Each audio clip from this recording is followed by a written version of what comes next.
കോട്ടയത്തെ UDF വിമതരെ ഒതുക്കാൻ മുഖ്യമന്ത്രി നേരിട്ട് ഇടപെടുന്നു. നേരിട്ടും ഫോണിലൂടെയുമാണ് മുഖ്യമന്ത്രി വിമതരെ ഒതുക്കാൻ ശ്രമം നടത്തുന്നത്. ജില്ലയിൽ UDF സംവിധാനം താറുമാറായ സാഹചര്യത്തിലാണ് മുഖ്യമന്ത്രിയുടെ ഇടപെടൽ. വിവരങ്ങളുമായി കോട്ടയത്ത് നിന്ന് ഞങ്ങളുടെ പ്രതിനിധി TP പ്രശാന്ത് ചേരുന്നുണ്ട്. പ്രശാന്ത്, കാസർഗോഡ് തെരഞ്ഞെടുപ്പ് പ്രചരണത്തിന് തുടക്കം കുറിക്കുമ്പോൾ അദ്ദേഹം പറഞ്ഞൊരു കാര്യമുണ്ട്.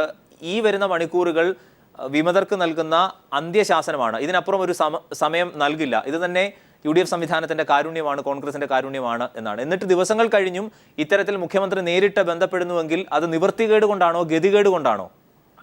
തീർച്ചയായും മുഖ്യമന്ത്രി അടക്കമുള്ളവരുടെ സ്വന്തം തട്ടകമായ കോട്ടയത്ത് വിമതരുടെ ശല്യം അതിരൂക്ഷമാണ്. മാത്രവുമല്ല, സ്ഥാനാർത്ഥി നിർണയത്തിന് ശേഷം UDF സംവിധാനം തന്നെ ഛിന്നഭിന്നമായ സ്ഥിതിയിലേക്ക് പോകുന്നു.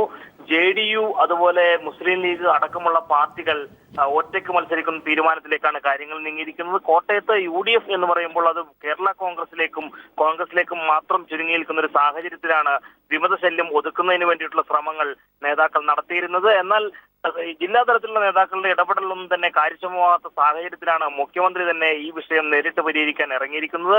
പ്രത്യേകിച്ച് അതിരമ്പുഴയിൽ നിന്നും ജില്ലാ പഞ്ചായത്തിലേക്ക് മത്സരിക്കുന്ന കോൺഗ്രസ് വിമത സ്ഥാനാർത്ഥിയായി മത്സരിക്കുന്ന ജിം അലക്സ് കോൺഗ്രസിനെ കനത്ത ഒരു വെല്ലുവിളി തന്നെ, അല്ലെങ്കിൽ വിമത ശല്യം തന്നെ ഉയർത്തുന്നു. ഇവിടെ കേരള കോൺഗ്രസിന്റെ KP പോളാണ് സ്ഥാനാർത്ഥിയായിരിക്കുന്നത്.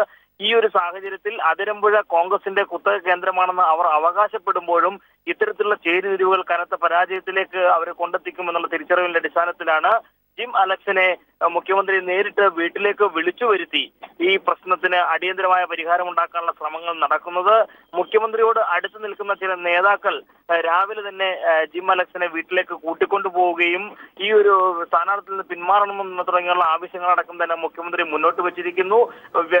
മാത്രവുമല്ല, കൂരോപ്പടയിലും അതുപോലെ കോട്ടയം നഗരസഭ, കങ്ങഴ പഞ്ചായത്ത്, അങ്ങനെ വിവിധ ഇടങ്ങളിലെല്ലാം തന്നെ UDF സ്ഥാനാർത്ഥികൾക്ക് ശക്തമായ റിബൽ ഭീഷണിയും വിമത ശല്യം ഉയർത്തുന്ന സ്ഥാനാർത്ഥികളെയും മുഖ്യമന്ത്രി ഫോണിലൂടെയും അല്ലാതെയും നേരിട്ട് വിളിച്ചുകൊണ്ട് പ്രശ്നം പരിഹരിക്കാനുള്ള ശ്രമങ്ങൾ നടത്തുന്നു.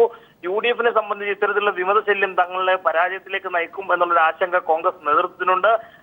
അത് പരിഹരിക്കാനുള്ള ജില്ലാ നേതൃത്വത്തിന്റെ ശ്രമങ്ങൾ പരാജയപ്പെട്ടതിനെ തുടർന്നാണ് മുഖ്യമന്ത്രി ഇത്തരത്തിൽ രംഗത്തേക്ക് വന്നിട്ടുള്ളത്.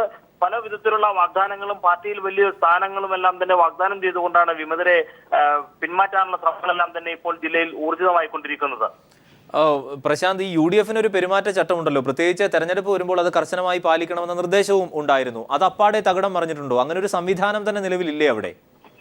പ്രത്യേകിച്ച് ഇവിടെ UDF സംവിധാനം തന്നെ താറുമാറായിരിക്കുന്നു. ഈ സ്ഥാനാർത്ഥി നിർണയത്തിന് മുന്നോടിയായി തന്നെ KPCC പ്രസിഡന്റ് VM സുധീരനടക്കം ഇവിടെ വന്ന് സ്ഥാനാർത്ഥി നിർണയം സംബന്ധിച്ച വിവിധ കൽപ്പനകൾ മുന്നോട്ട് വെച്ചിരുന്നു. എന്നാൽ ഇതെല്ലാം തള്ളിക്കളയുന്ന ഒരു കാഴ്ചയാണ് ഇവിടെ കണ്ടത്. പ്രത്യേകിച്ച് A ഗ്രൂപ്പിനടക്കമുള്ള നിർണായക സ്വാധീനമുള്ള ഒരു പ്രദേശമാണ് കോട്ടയം, ഒരു ജില്ലയാണ് കോട്ടയം. അവിടെ ഇത്തരത്തിലുള്ള നിർദ്ദേശങ്ങളും തന്നെ പാലിക്കപ്പെട്ടില്ല. DCC മെമ്പറായിട്ടുള്ള KM മണി അടക്കമുള്ള ആളുകൾ രാജിവെച്ച് സ്വതന്ത്രമായി മത്സരിക്കുന്ന ഒരു കാഴ്ചയാണ് കിടങ്ങൂരിലടക്കം കാണാൻ കഴിയുന്നത്. ഇത്തരത്തിൽ UDF സംവിധാനം പാടെ തകർന്നിരിക്കുന്നു. മാത്രമല്ല, സഖ്യകക്ഷികളെല്ലാം തന്നെ ഒറ്റയ്ക്കൊറ്റയ്ക്ക് മത്സരിക്കുന്നു. ചിലയിടങ്ങളിൽ ഇടതുപക്ഷ മുന്നണി അടക്കം പിന്തുണയ്ക്കുന്ന രീതിയിലേക്ക് സഖ്യകക്ഷികൾ വരുന്നൊരു കാഴ്ചയുണ്ട്. അത്തരത്തിൽ UDF സംവിധാനം താറുമാറായിരിക്കുന്ന സാഹചര്യത്തിൽ മുഖം രക്ഷിക്കുക എന്നുള്ളതാണ് കോട്ടയത്ത് പ്രധാനമായും മുഖ്യമന്ത്രിക്കും അതുപോലെ തന്നെ വിവിധ മന്ത്രിമാർക്കും ചെയ്യാനുള്ളത്. കാരണം കോട്ടയം ജില്ലയിൽ നിന്ന് മാത്രം 4ഓളം മന്ത്രിമാരുണ്ട്. സംസ്ഥാന രാഷ്ട്രീയത്തിൽ നിർണായകമായിട്ടുള്ള ഈ മന്ത്രിമാരുടെ തട്ടകത്തിൽ UDFന് തിരിച്ചടി ഉണ്ടായാൽ അതൊരു ഭരണ തിരിച്ചടി തന്നെയായിരിക്കും എന്നുള്ള ഒരു വിലയിരുത്തൽ ഉള്ളതിന്റെ അടിസ്ഥാനത്തിൽ തന്നെയാണ് കേരള കോൺഗ്രസും എല്ലാം തന്നെ നേതാക്കൾ നേരിട്ട് രമ്യതയിൽ പ്രശ്നം പരിഹരിക്കുന്നതിനുള്ള ശ്രമങ്ങൾ നടത്തിയിട്ടുള്ളത്. ഇതുവരെ പിന്മാറാത്ത വിമതരെ ഒന്നൊന്നായി രഹസ്യമായി തന്നെ പുറത്താക്കുന്ന ഒരു കാഴ്ചയാണ് കാണുന്നത്. കൂട്ടത്തോടു കൂടി വിമതരൊന്നും തന്നെ പുറത്താക്കാൻ കോൺഗ്രസ് നേതൃത്വം മുതിരുന്നില്ല. എങ്കിലും പ്രാദേശിക അടിസ്ഥാനത്തിൽ തന്നെ ചെറിയ പത്രക്കുറിപ്പുകളും ചില നോട്ടീസുകളും ഇറക്കിക്കൊണ്ട് വിമതരെ പുറത്താക്കുന്നു എന്ന വാർത്ത മാത്രമാണ് ഇപ്പോൾ അവർ പുറത്തുവിടുന്നത്. എന്തായാലും UDFന്റെ സംവിധാനം തന്നെ പാടെ തകർന്നിരിക്കുന്നതായിട്ടും സഖ്യകക്ഷികൾ അവരെ വിട്ടുപോകുന്ന ഒരു സ്ഥിതിയിലും കാര്യങ്ങൾ എത്തി നിൽക്കുമ്പോൾ, പ്രത്യേകിച്ച് JDU അടക്കമുള്ള പാർട്ടികൾ വളരെ പരസ്യമായി തന്നെ രംഗത്ത് വരികയും DCC ഓഫീസ് ഒരു ഭ്രാന്താലയമാണ് എന്ന രീതിയിൽ തന്നെ പ്രസ്താവന നടത്തുകയും ചെയ്തിരുന്നു. ഇത് UDFന്റെ കെട്ടുറപ്പിനെ തന്നെ വലിയ ഒരു തരത്തിൽ ബാധിച്ചിട്ടുണ്ട്. ഈ ഒരു സാഹചര്യത്തിലാണ് സ്വന്തം പാർട്ടിക്കുള്ളിലെ അല്ലെങ്കിൽ സ്വന്തം അണികളെ പോലും ഒന്ന് വിമതരായി നിൽക്കുന്നവരെ പോലും പിന്മാറ്റാനുള്ള ശ്രമങ്ങൾക്ക് മുഖ്യമന്ത്രി അടക്കമുള്ളവർ നേരിട്ട് രംഗത്തെത്തിയിരിക്കുന്നത്. TP പ്രശാന്ത് കോട്ടയത്ത് നിന്ന് വിവരങ്ങൾ നൽകിയത്. ഈ വൈകിയ വേളയിലും മുഖ്യമന്ത്രി നേരിട്ട് ഇടപെടുന്നു കോട്ടയത്തെ UDFലെ വിമതരെ ഒതുക്കാൻ.